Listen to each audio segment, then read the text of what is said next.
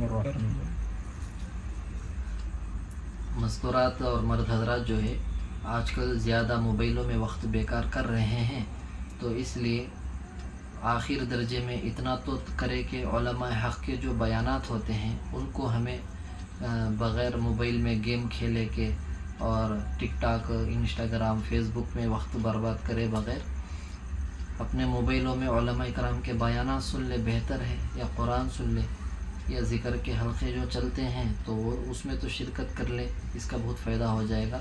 اور ہمارے سے جتنے بھی جڑے ہیں وہ ضرور جو ہے روزانہ ایک دو بیانات ضرور سن لے تاکہ اپنا بھی فائدہ ہو، اس کے ذریعے سے دین کا کام بھی وجود میں آنے کے لیے ایک ذریعہ بن جائے۔ اور ہمارا ایک دوسرا چینل بھی بنایا گیا ہے زوہا نیٹ کے نام سے، اسے بھی اپنے پاس رکھ لے۔ پرانا چینل کچھ دنوں تک کے لیے یوٹیوب کی پالیسی کی وجہ سے بند ہو گیا ہے، تو جب تک انشاءاللہ زوہا نیٹ کے ذریعے سے انشاءاللہ دین کا کام جاری رہے گا۔ درود شریف پڑھیں۔ الحمدللہ رب العالمین، اللہم صلی علی سیدنا محمد وعلی آل سیدنا محمد وبارک وسلم۔ اللہم انا نجعلک فی نحورہم ونعوذ بک من شرورہم یا ارحم الراحمین یا ارحم الراحمین۔ اے اللہ ہم بہت بڑے گنہگار ہیں، اے اللہ بہت بڑے نکھمے ہیں، اے اللہ بہت بڑے اے اللہ گنہگار بھی ہیں، بہت حقیر بھی ہیں۔ اے اللہ تیرا فضل، تیرا کرم، اے اللہ تیری رحمت کے صدقے میں ہی تو اب تک ہمارے کو معاف فرما کر زندہ رکھا ہے۔ اے اللہ تیری پکڑ میں ابھی ہم نہیں آئے ہیں۔ اے اللہ پوری زندگی بھر کے گناہوں کو، سیئات کو حسنات، اے اللہ سیئات کو بدل کر اے اللہ حسنات میں تبدیل کر دیجئے۔ اے اللہ رحم کا، کرم کا، عفو کا، عافیت کا، درگزر کا، بخشش کا، مغفرت کا معاملہ فرما لیجئے۔ اے اللہ جو بھی بات قرآن حدیث کے مطابق شریعت کے حدود میں اے اللہ جو بتائی گئی ہے اس پر 100% عمل کی توفیق نصیب فرما دیجئے۔ اے پیارے اللہ جو بیان کیا گیا قصہ حضرت شیخ شیخ عبدالحق محدث دہلوی رحمۃ اللہ علیہ کا جو لکھا ہوا قصہ، اے اللہ وہ ماں اے اللہ جس کے کپڑے کے اے اللہ اوڑھنی کے کنارے کو پکڑ کر بارش رکی ہوئی تھی، اے اللہ کسی کی دعا قبول نہیں ہو رہی تھی، اے اللہ اس کے صدقے میں اے اللہ اس کی ماں کے، اس نوجوان کے، اپنی والدہ کے اے اللہ پاک دامنی پر دعا مانگنے پر دعا قبول ہو گئی۔ اے اللہ اس اللہ کی بندی کا سب سے بڑا عمل یہ تھا، زندگی بھر نہ کسی غیر محرم نے نہ اس عورت کو دیکھ کر تھا، نہ کوئی اے اللہ غیر محرم کو یہ اللہ کی بندی دیکھ کر تھی۔ اے اللہ اتنا زیادہ اے اللہ پاک دامنی کی وجہ سے تو نے اے اللہ قحط سالی کو ختم کر دیا، اپنی رحمت کو بارش کو برسا کر اے اللہ سب کی جانوں کو تو بچا لیا۔ اے اللہ ہم سب کو بھی ایسا ہی پاک دامن بنا دیجئے، اے اللہ پاک دامنی والی زندگی نصیب فرما دیجئے۔ اے اللہ سب کے دلی نیک تمناؤں کو پوری فرما دیجئے۔ اے اللہ جو بھی یہاں شرکت کیے ہیں، اے اللہ جو آئندہ سنیں گے، سننے والے ہیں، سب کی دلی نیک تمناؤں کو پوری فرما دیجئے۔ اے پیارے اللہ موت کی گارنٹی نہیں ہے، اللہ کب موت کے حوالے کون ہو جاتے ہیں تو ہی جانتا ہے۔ اے اللہ اس سے پہلے ہماری سب کی زندگیوں کو اچھی بنا دیجئے۔ اے اللہ رب چاہے زندگی بنا دیجئے۔ اے اللہ یہاں پر جو شرکت کیے ہیں اس مجالس کے چلانے میں جان مال وقت کی قربانی لے کر دوسروں تک اے اللہ دعوت دینے کے لیے جتنے بھی جو بھی جد و جہد کیے ہیں قدم قدم پر اس کا بدلہ نصیب فرما دیجئے۔ اے اللہ قدم قدم پر مدد کے ساتھ، نصرت کے ساتھ عافیت کے فیصلے فرما دیجئے، آزمائشوں سے بھرپور حفاظت فرما لیجئے۔ اے اللہ جو کچھ مانگے اپنے بے بسی کا مانگے، اے اللہ تو اپنے شان عطا فرمائیے۔ اے اللہ خاتمہ بالخیر نصیب فرما دیجئے۔ اے اللہ سب کے گھروں میں برکتوں کا، رحمتوں کا نزول فرما دیجئے، محبت والی زندگی، اے اللہ وسعت والی، برکت والی روٹی روزی، اے اللہ رزق عطا فرما دیجئے۔ اے اللہ دوسروں کا محتاج بن کر اے اللہ دوسروں کے سامنے ان ہاتھوں کو پھیلانے سے بھرپور حفاظت فرما لیجئے۔ اللہ تمام دین کے شعبوں میں لگ کر کام کرتے ہوئے اللہ زندگی گزارنے والا بنا دیجئے۔ اے اللہ ان کے گھروں میں اے اللہ نیک اولاد کو پیدا فرما دیجیے، نیک نسل کو پیدا فرما دیجیے، حافظ قرآن کو، جید عالم دین کو، عالم بعمل کو، قاری قرآن کو، متقی پرہیزگار مفتیوں کو، نیک اللہ والوں کو پیدا فرما دیجیے۔ اے اللہ خاتمہ بالخیر نصیب فرما دیجیے۔ جو لوگ دعا کی درخواست کیے ہیں سب کی دلی حاجتوں کو، تمناؤں کو پوری فرما دیجیے۔ اللہم انا نسألک من خیر ما سألک منہ نبیک و حبیبک محمد صلی اللہ علیہ وسلم ونعوذ بک من شر ما استعاذک منہ نبیک و حبیبک محمد صلی اللہ علیہ وسلم وانت المستعان وعلیک البلاغ لا حول ولا قوة الا باللہ العلی العظیم۔ اللہم هذا الدعاء وعلیک الاجابہ وهذا الجهد وعليك التكلان ربنا تقبل منا انك انت السميع العليم وتب علينا انك انت التواب الرحيم برحمتك يا ارحم الراحمين والحمد لله رب العالمين۔